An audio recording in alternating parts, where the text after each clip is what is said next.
Welcome to The Source, where we combine the headlines with in-depth conversations with the newsmakers themselves. Today on the program, the Transportation Department ends the motorcycle taxi pilot run. Nahirapan po kami kumuhang datos na kailangan naming ma-evaluate.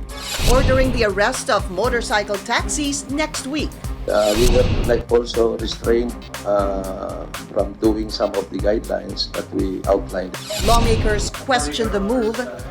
Ang lumalabas dito, petics ang ginagawa ninyo. Hindi na ninyo kinonsidera. Wala nga tayong alternatibo sa ngayon.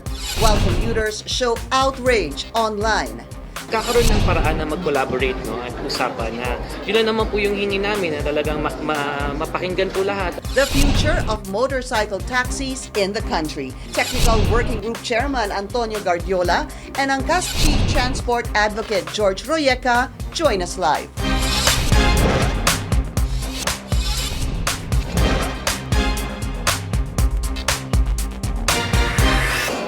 Thank you for joining us. I'm Pinky Webb, the technical working group tasked by the Transportation Department to conduct a pilot study of motorcycle taxis want to end the pilot run. The group says cases filed by one of the players prevent them to come up with a comprehensive study of the new mode of transportation. The TWG also wants Angkas to be blacklisted because of their blatant defiance of imposed guidelines. Let's go straight to the source of the story.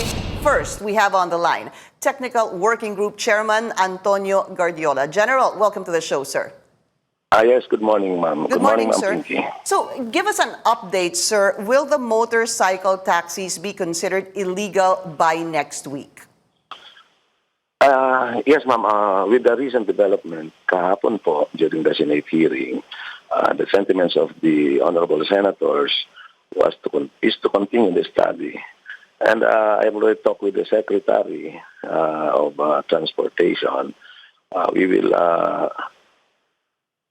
have a meeting. We will have a meeting with the providers, I think this afternoon, para ma-stress out namin kung ano ang dapat gawin if this will be pushed through.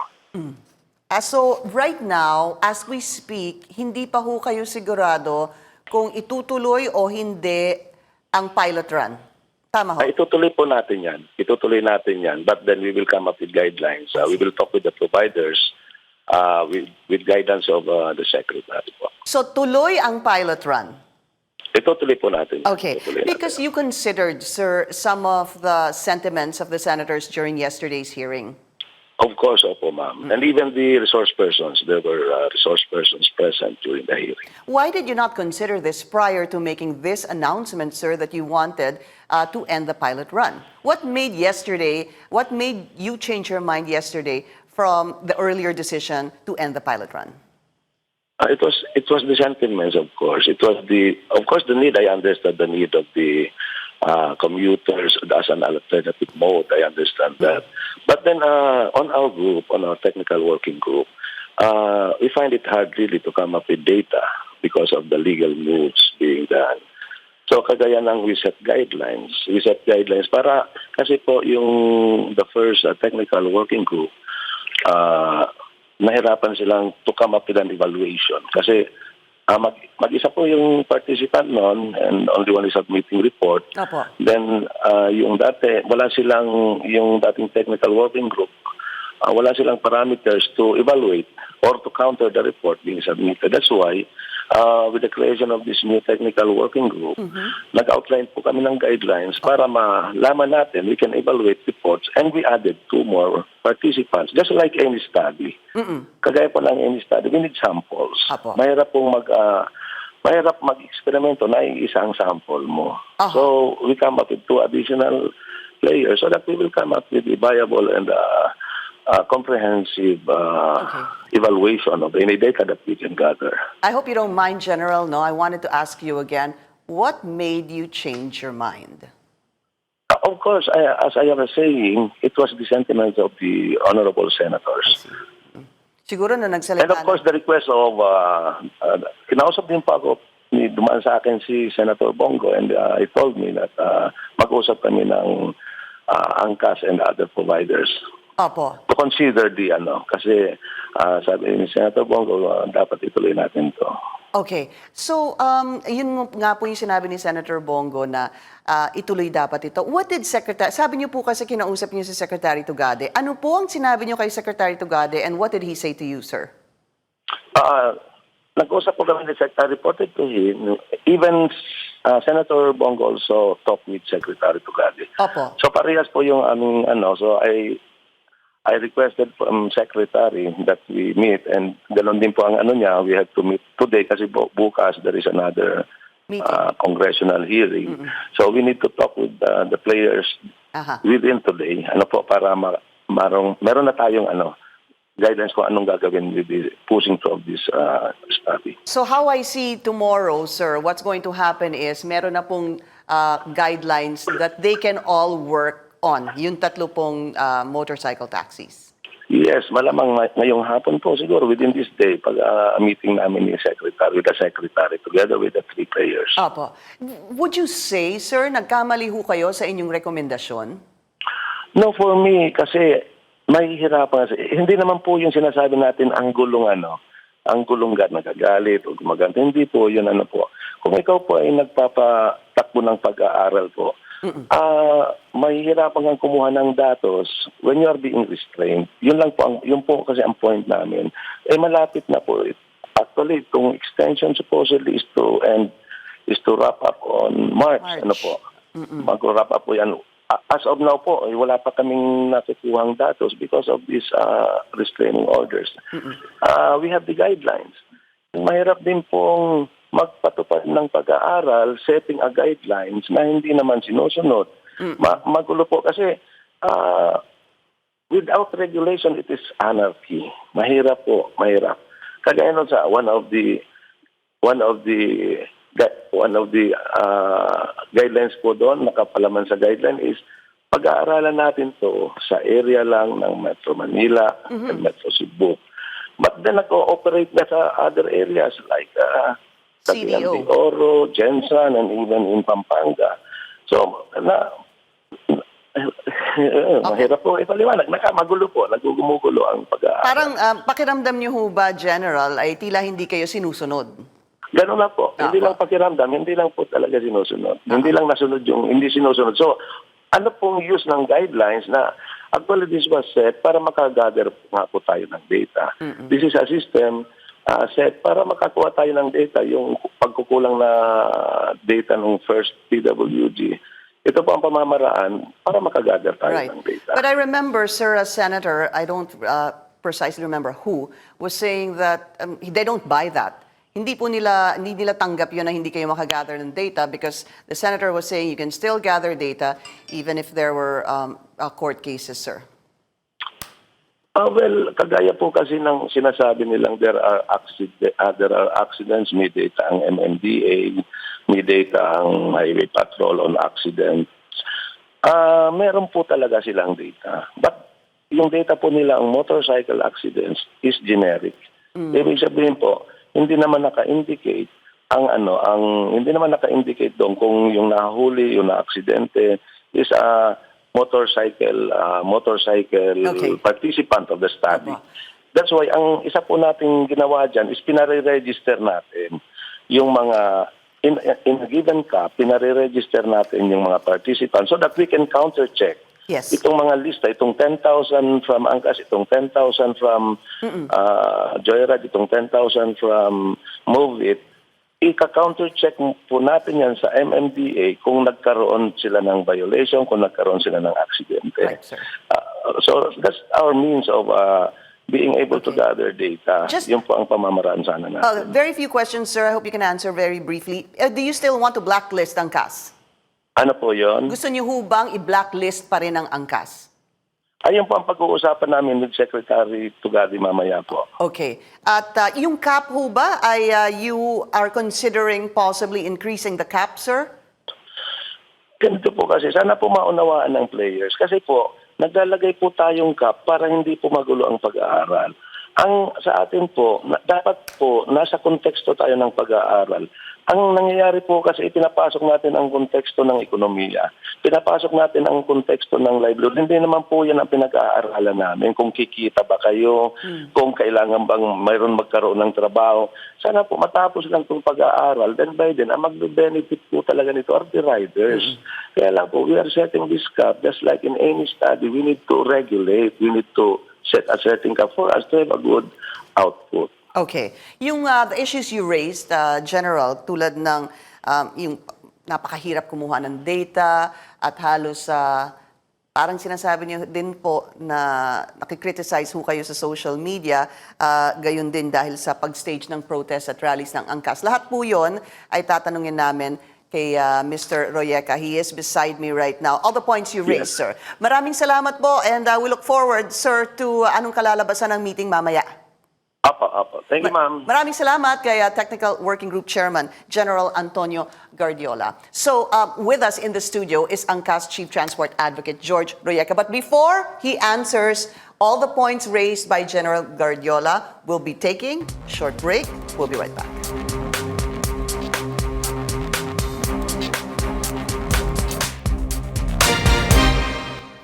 You're watching The Source on CNN Philippines. Our guest today, Angkas Chief Transport Advocate George Royeca. Were you surprised now, General Gardiola, saying that matutuloy ang pilot run? I'm very happy to hear that. Hopefully kasama kami dun sa pagtuloy ng pilot run. Pag-uusapan pa daw kasi kung iba-blacklist kayo. Yes, ma'am. Okay, so the points raised, let's raise them now. Meron ho kasi kayong you keep filing cases against their guidelines, so hindi daw sila nakakakalap ng tamang impormasyon. I think, ma'am, we've been consistent from the very beginning, no? We're here to really protect the 17,000 bikers that will be displaced. So all of our cases and all of the activities that we've been doing, it's really around that point and hoping that they would reconsider on that single provision. There are a lot of provisions in the pilot run, new guidelines, and we're just really talking about just one. Yung cap? Yeah. Yes, ma'am. Yung cap. The cap per operator. How big is the cap now? What's the maximum? Is it still It's 10,000 Yeah. per operator, so 39,000, actually 13,000 per operator. So it's Metro Manila and Cebu. Right. Yes. And then here's another thing, Mr. Royeca, that they're saying is that you're just supposed to operate in Metro Manila and in Cebu. Yeah. And then they found out that you operate in Cagayan de Oro, Jensan, and even in Pampanga. So I don't know about the Pampanga thing. No, I categorically deny that allegation. We have not operated in Pampanga, and we didn't. But it's not even in our pipeline of discussions internally.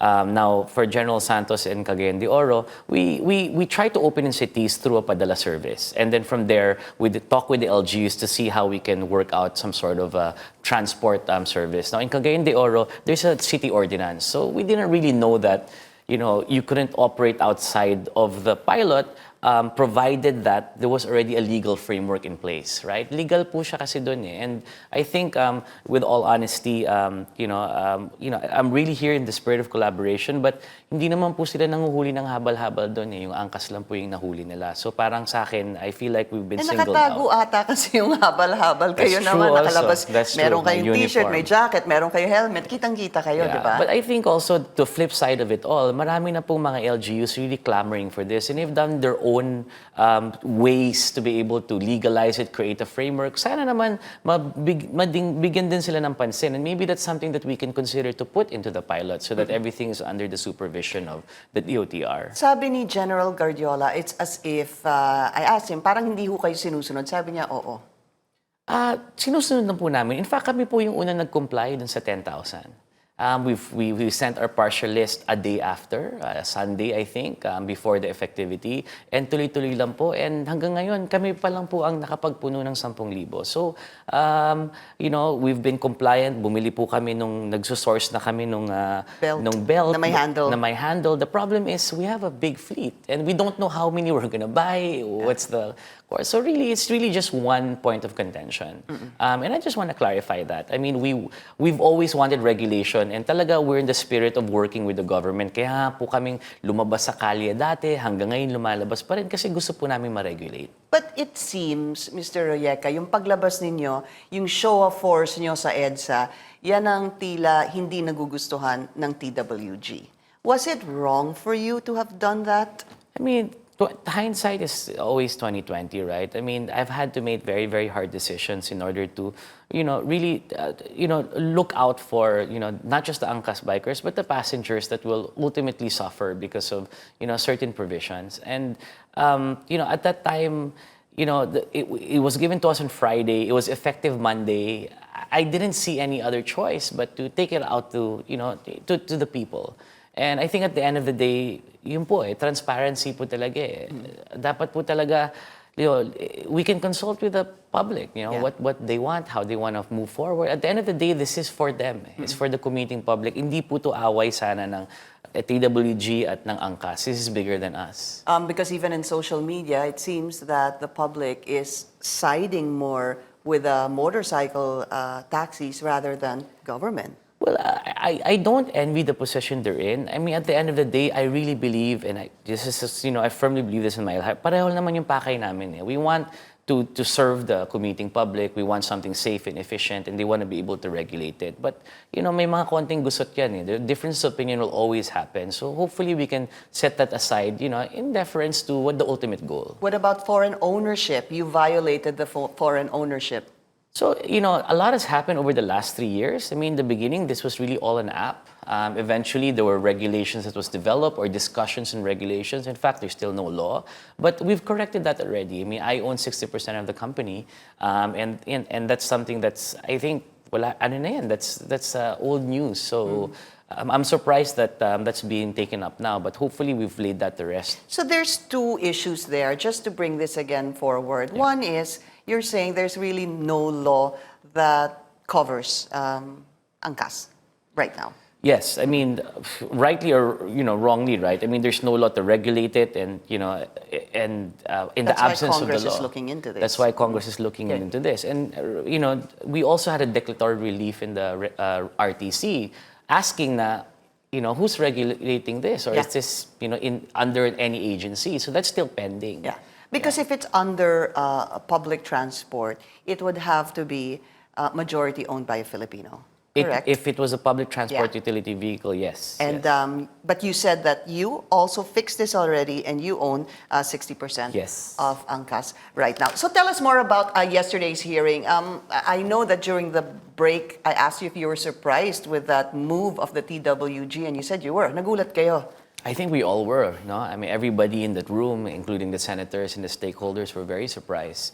And it's just we hope that it didn't get to that. And I think cooler heads prevailed during that hearing, and I'm happy where we are now, and hopefully we can get to some sort of resolution. Well, you have all the senators taking your side. From what I saw, you have Senator Grace Poe, Senator Ralph Recto, Senator Amy Marcos, Senator Win Gatchalian.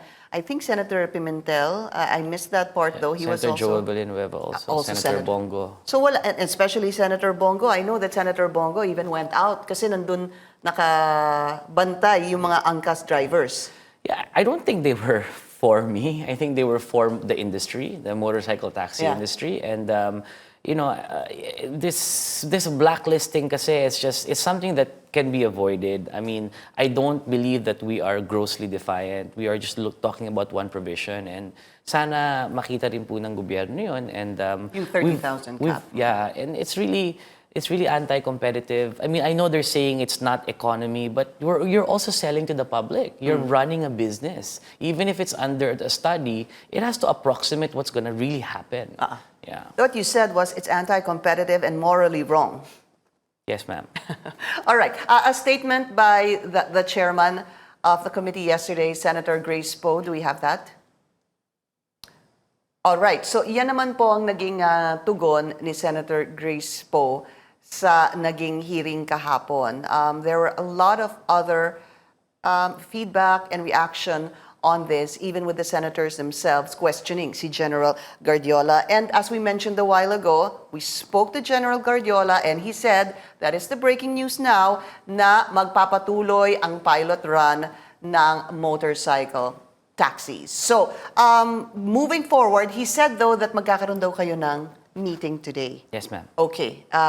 What are you hoping? Meron ka bang ibibigay na konting, siguro, what will you tell them? Well, Are you going to offer some sort of, Nothing's off the table. or maybe an apology even? I will apologize as many times as I need to apologize. But nothing's off the table. I think this is a step in the right direction to sit down and discuss. Medyo nalihis po tayo dun sa tunay na objective ng pilota. And sana mabalik po to after today. Yeah. And we're going to run and show you some of the netizens' reactions on this after the break. This is The Source on CNN Philippines. Please stay tuned.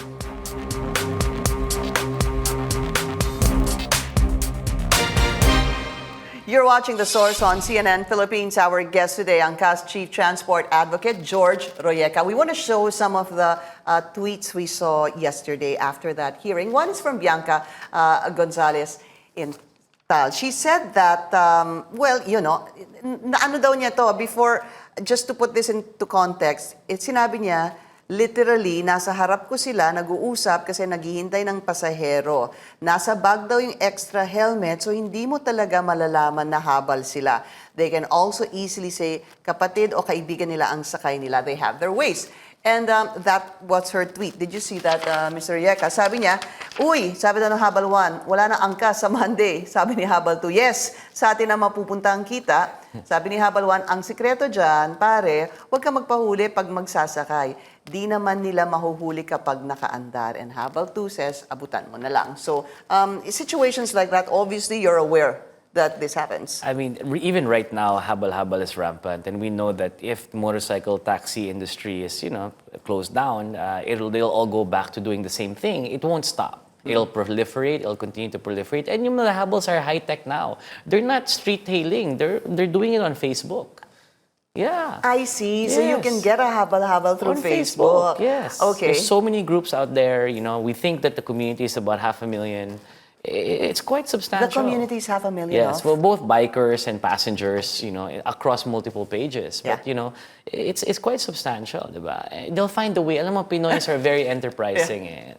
Hindi mo matatanggal yan sa mga Pilipino. Okay, another one is from Tito Maroon. Sobrang detached, his tweet is, sobrang detached ng DOT, RPH sa realidad ng kasalukuyang estado ng trapiko sa bansa. Imbis na tugunan ng ugat ng problema, yung mga alternatibong pamamaraan ng mga commuters ang tinitira. I am certain that if General Gardiola sees this tweet, he will debunk this kasi nga sinasabi nila they're after the safety, again, of the transport public. And then another one from Zell.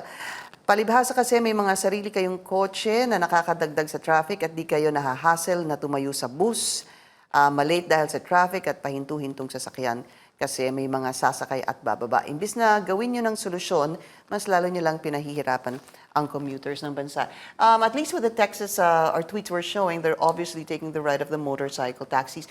George, how do you plan to, moving forward, I'm looking at a scenario that all will be well at hindi kayo mabablacklist. How do you want to better the safety and the condition of the riding public through Angkas? I think there's a lot of room for improvement. There's a lot of enhancements we can do. I think on the accident side, how we handle it is very, very important. We have an emergency medical network, partnerships with hospitals, 12 on-call doctors, emergency responders. We also have an accident emergency fund. We pretty much advance all of these insurance issues, no, or the claims. So pag na-aksidente ka, yun talaga yung problema eh. Pag four-wheel kasi, pwedeng malubha yung aksidente pero walang mangyayari sa'yo. Two wheels, even a minor accident can cause serious injury. So that's really what we need to focus and zero in on. And there's still so many things that needs to happen. It's not a one-time training. You have to train them constantly because this is 10, 15, 20 years of bad habits that's been accumulating. So, it's a tough job. It's not easy to be a motorcycle taxi operator. And I hope that we're able to create that gold standard for all the passengers concerned. For those who may be more interested to find out about the insurance, so what happens? Give us an example na merong angkas na aksidente, whether kasalanan, does it matter kung kasalanan ni angkas driver or ni other vehicle? Doesn't really matter. As a public utility vehicle or acting as one, no, there's extraordinary due diligence. So the idea is it's really always going to be your fault. The problem is we are a private insurer because hindi nga kami public. So which means walang consortium insurance. What we're discussing with them now, we've been for a few months already. So the assumption is may pera ka. So it's all about reimbursement. Marami naman sa mga pasahero namin na hindi kaya yon. So these are things that we advance. Yeah. Unfortunately, we've learned this the hard way, through a lot of great pains over the last 3 years. So what happens? Pag may maaksidente, ano mangyayari? Within 30 minutes of finding out, we can get to that place, call an ambulance or whatever that's needed, bring them to the hospital, assist them, pay for whatever is necessary, and then if they need surgery or whatnot, no questions asked. Really? Hindi sila pinahihintay. Marami po kasi pag nakamotor, unfortunately, and I'm sorry if I'm hurting anyone, napapaalis po talaga sila or hindi sila nabibigyan ng immediate medical attention, lalo na pag walang down payment. Yeah. So this is something that we've covered. So dapat lahat po ng operators ganon. Also, just a point also raised by General Gardiola, kasi nagpa-file kayo ng kaso laban sa kanila. Are you willing to withdraw those cases? Like I said, nothing's off the table. The case is not primary here. What's primary here is really the discussion on how we can deal with the 17,000 drivers that will lose their livelihood. I know it's a study, but still, they've been operating this for 6 months, and the sad fact is they will go back to habal-habal, unmonitored, no insurance, more dangerous. So you're very open to withdraw the cases? Yes. All right. So we will await this afternoon's hearing. Sabi po ni General Gardiola, hopefully they come up with guidelines, George, today, so that the hearing will resume tomorrow. Sabi po niya, Congress po. mape-present sigurado itong guidelines after today's hearing. We'll keep you guys posted on this. But for now, the pilot study continues. That's what General Gardiola told us, and that's what made George Royeca happy today. Maraming salamat sa iyo, kaya George Royeca. Thank you, Angkas Chief Transport Advocate. Thanks. Thank you. Thank you for joining us here on The Source. I'm Pinky Webb. You're watching CNN Philippines.